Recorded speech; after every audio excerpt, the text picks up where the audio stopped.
ជានាងដើរផ្សងព្រេងមិនដើរលេងអិនបានកា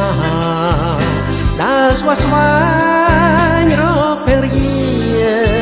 នាងមហាយិកានៅស្រុកនេះទោះបីនៅសែនឆ្ងាយឆ្ងាយយ៉ាងណាក៏ចិនដា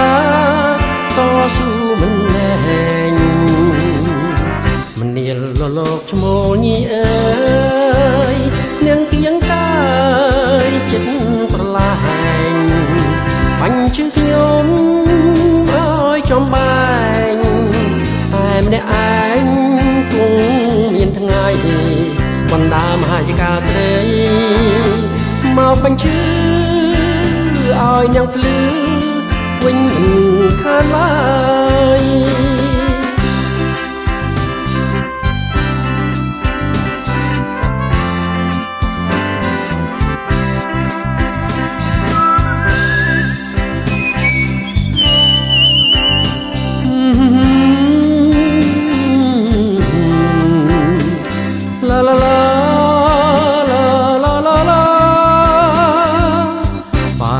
ចិញ្ចឹមរុងជាតិឆ្ងាញ់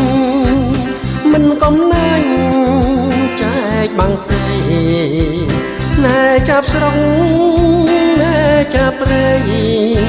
សូមអ្នកឆេឲ្យឆ្អែតឆ្អន់ហើយនឹងជួយបន់ស្រន់ឲ្យរូបខ្ញុំជួបស្រីមុំ